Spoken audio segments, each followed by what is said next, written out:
કેમ છો બધા? દિવસની શરૂઆત થઈ ગઈ છે અને કામ બધું કરીને હેગું છે. આજ તો બહુ વધારે હતું કામ. અત્યારે હું બનાવું છું ચા, કારણ કે 11 વાગ્યા મારા દાદાનો ચા પીવાનો ટાઈમ થયો છે.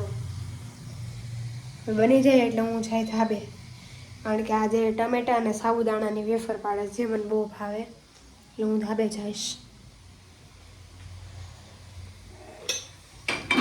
તો એ હજી ઘણું બધું એવું છે કે હું જે બ્લોગમાં નથી બતાવતી, થોડું ઘણું જ બતાવું છું. હમણાં નાના બ્લોગ છે, કારણ કે 1 મિનિટ 2 મિનિટ 3 મિનિટ પછી બહુ વધારે છે ને નથી ઓલું થતું, કારણ કે નવું લાગે ને બધાને તો વિડીયોમાં જેમ તેમ આવે નહીં.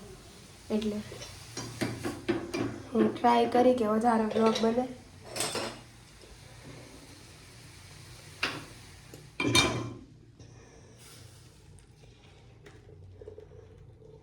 જો બાકી એક હાથે ફોન પકડો ને એક હાથે ચા.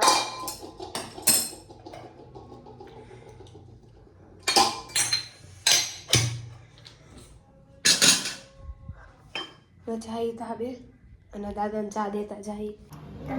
રેડી છે જુનાગઢનો દાદરો.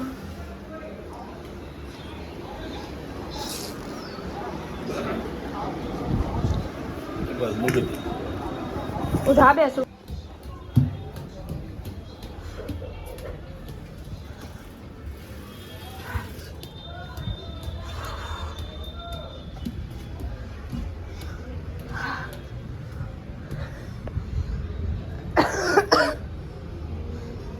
એટલી બધી થઈ ગઈ.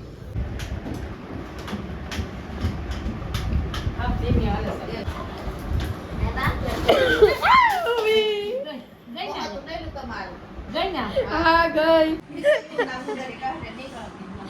હવે ના નીકળે ત્યાંથી. Mission unsuccessful.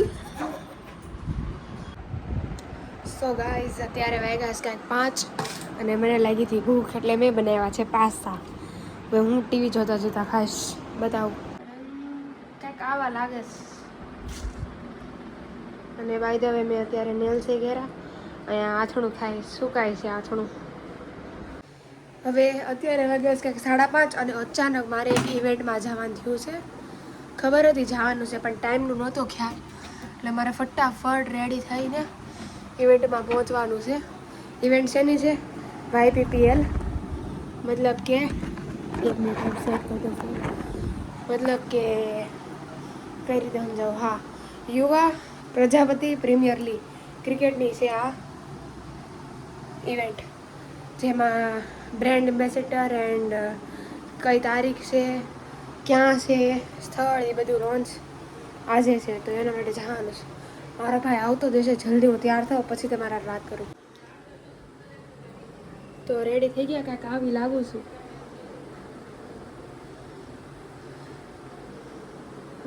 ભાઈ આવે ત્યાં જાઉં.